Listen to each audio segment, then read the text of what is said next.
I've been seeing this a lot. Some of you guys are pretty close to 30k power rank or making your way up to 30k power rank. I know you guys can get there. It seems like a lot, but it's doable. I believe in you guys. Here are a couple things though that are holding you guys back, and a lot of it is going to be gems. This is a horrible example because I'm on my main account, but this is just like the potential to show you guys. 34k power rank, nearly 35k. Like almost all of my power rank is just from gems. That's how important gems are. So when you're getting to 30k power rank, you have to focus on those stellar gems. And when I say focus on, don't worry about the stats. Mainly worry about the power rank, because once you get to 30k power rank, that's when you're gonna get your crystal gems. Obviously, you need the light requirements to even get into D14, but it is doable. And I've showcased this in the little series that I did with my power rank, where I started on a fresh account, so you guys can refer to that if you guys really want to. Just so you have like a little reference. But the main thing is, you do your quest line, it'll take you to about 15k-ish power rank. Make sure you're doing your weeklies when you play the game. Find a group for delves, or you can solo it. You can literally start at depth 25 if you have depth steppers. If you're unable to get portals, join a public delve. You go to your badges, gameplay badges, and then over here for delves, for public, if you do 9, you get 10 free private delve portals. And the fact that you can start at depth 25, you can solo it yourself. And you'll be surprised like how far you can go just soloing. So you're gonna do that for your weeklies. You're gonna get lunar souls from them. So 6 shadowy vaults is what you have to open. So your delve shadow keys. And that'll let you go to the shadowy market. If your club doesn't have it, just go to the shadow tower area. The little hub area there, it will have it. But lunar souls and then empowered gem boxes. You're gonna want to craft these. And you want to go for a 3-star empowered gem. It's gonna be a stellar. You might get horrible abilities, but if you get a 3-star, I would say keep it, even if it's a bad ability. Unless it's flower power, just get rid of that. But this is my thought process on this. You might disagree, some people might disagree, but if you get 3-star empowered gems, you can fill up your spots and then fill up your clash gem. You're gonna go through the quest line. You're eventually gonna get more clash gem keys to go for your clash gem. If it's a crystal, that's huge. If you end up getting that from Everdark, that's what you do want to go for, a 3-star crystal. If you don't, you can settle for a 3-star stellar. You have to go for these 3 stars, otherwise you're going to be missing power rank and stats. And you only have to worry about this for the empowered gems. If you're unsure, just take the gem to level 15, go to this gem forge. If you click on the gem, you should see 3 of these boosts. It'll maybe be scattered among the other stats, but you should see 3. If you see 2, it's a 2-star. You have to get rid of it. And if you get the gem at level 1, it should show 3 stars on the top over here. Mine has 5, but that's because I leveled it up all the way. But that's pretty much the main point. Any extra gems, the radiant ones you get, you just loot collect it, and then you use this gems area from the adventurers crafting bench to get your guaranteed stellar. Now this could be a 2-star, but there's a good chance you'll get a 3-star from it. Even if it's a bad ability, like let's just say you get mired mojo. Like I use mired mojo. It's bad, but you can still use it. But this is the trick. This is just to get you to 30k power rank. So I recommend leveling it to 30. Eventually down the line, you're gonna get the gem ability that you want. So at that point, you can just swap this to another class, since you would probably have it maxed out by then, or maybe you're partially working on it, you can still swap it to another class. You might think it's wasting gem dust. Just use it until you can get to 30k power rank. My main thing is don't use the crystal gem converters if you know you're going to switch the gem. So don't use it on the 2-star gems. Try not to use it on the lessers. Try to use these on mainly like this, for example, like if you had a berserk battler or a vampirian vanquisher.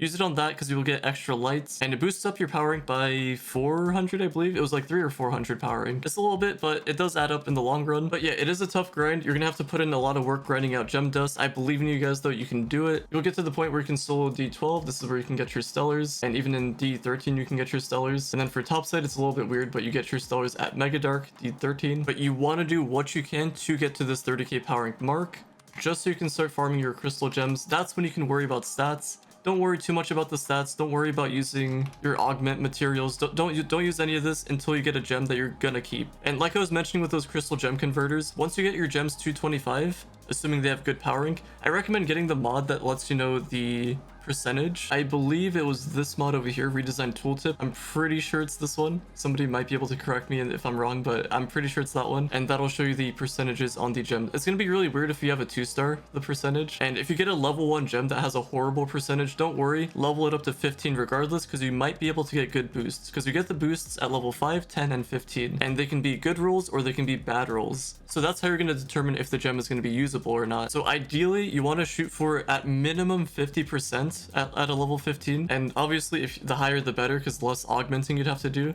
and just more power rank means more easily you can access D14. Now just using this strategy, you're probably going to be lacking in damage, maybe even a lot in damage, Maybe you can try farming for other gems that have the decent powering and potentially some of the stats that you need. It's going to require extra work, but that's what you're going to have to put in if you want to get through this gem situation. So for gems, you want to take them, try to get as many as you can to 25, mainly with your big ones first. If you can, if you can't, if it's a radiant or something, then don't worry about it too much. Just take it to 15 and worry about your other ones. But don't let your gems hold you back. If you have a 3-star, if you have some with decent potential, but just maybe the wrong stat, like if I had a magic damage gem, for example, on my Boom Ranger, don't worry too much because you're eventually going to replace it. And depending on if it's like an empowered gem, then you can just re-roll the stat. And I know I've talked about gems a lot, but that just goes to show how important gems actually are. Now, another thing I want to mention is gear. So gear crafting, you're going to need a decent amount of flux to start off with, but it just takes one event. Maybe you farm a certain mastery item. You can just sell that on the market. Maybe you get some nitro. Maybe you win something in, I don't know, Beijing's giveaway. I know he's doing stuff. So if you're around on Twitch streams, I know there's some giveaway streamers. You might be able to get something.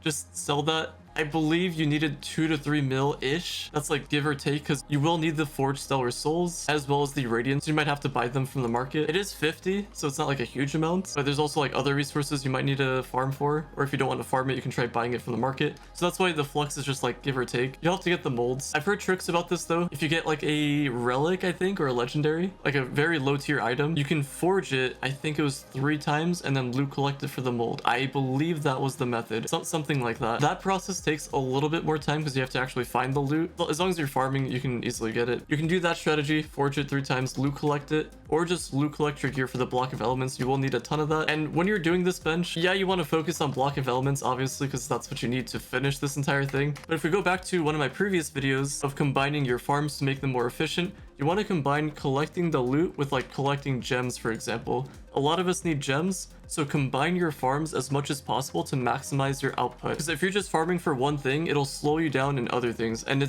you can do it, it is an option, but I'm just trying to say like what's going to be beneficial for you guys. So try to combine the farms if you can. So gear crafting, assuming you get this to level 250, you can open the gear crafter boxes. If you follow all the steps necessary, 25k powering, even 20k powering, but 25k powering, it'll be like a 50-50-ish. Whether you get a crystal 3 or a crystal 4, it'll be at 2 stars, so it's going to be upgraded. Ideally, you want to go for crystal 4s and upgrade that because that's going to stick with you for a while. And the other option is while you're doing the delves, maybe you just get crystal gear from the vaults. So that's an option as well. So those are like the main things. So the gear, the vaults, if you can get a crystal 4 ring from the marketplace, I know it's going to cost you flux, but like crystal 4 ring, for example, 15-13 powering, it's going to be adding up while you're getting really close to like the home stretch pretty much. So like I said, I have flux making strategies. You can refer to that if you really need the flux. Some methods are kind of outdated due to some duping issues, but I can do an updated one later on. The banner won't give you that much, but the permatorch upgraded 350. You'd have to do 250 Levi's to get the guaranteed one, or you might get one earlier. Ideally, you want the one from D13. This is the old U10. This is Ifera. You want to fight that big jellyfish. If you fight the other ones, you're going to get the bad permatorch. So just to summarize things, gems, 3-star empowered gems, focus on the powering and try to get them to level 25. And then anything that you think is worthy enough,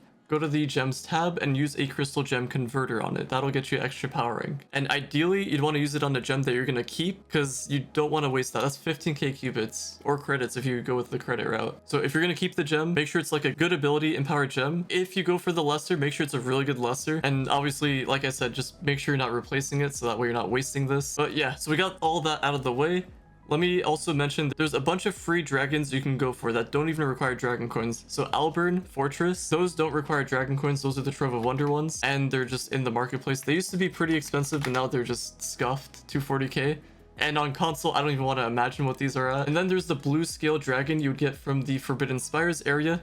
Literally all you do is fight the enemies there. Not the cursed skulls, just the enemies. Could be the bosses, could be the dungeon bosses, just not the cursed skulls. You fight them and you can get the blue scales. You will also get the fiery feathers, but that's for another mount, mastery related. But you want to go for the blue scales, and then eventually, once you get enough materials, you can go to the Forbidden Spire workbench, which you can also find in Forbidden Spires. And if you go to the bottom section, it is going to be this dragon over here. No dragon coins. And then there's also 2 Bomber Royale dragons you can go for. One of them requires 50, the other one doesn't require any. You just have to farm the coins. And there's also tomes to go along with it. So you do have options for that, so that'll get you a bit of powering. Dragons are 30 powering, plus the mastery you get from it. And mastery is the other thing I want to talk about. I know I've talked about a lot already, but the mastery portion, I know I mentioned focus on powering and then mastery later, but this mastery portion you can do for free, which is just leveling up your characters. You'll be surprised how underrated this is and how beneficial this is. You can get a ton of powering just from leveling leveling up your classes. And the mastery is up to 500 Trove mastery. You get +4 powering. For Geode, it's +5 powering. Plus this gives you light, so highly recommend doing Geode if you can. But as long as you're not spending like huge amounts of flux, I mean you can if you have a good method, but if you don't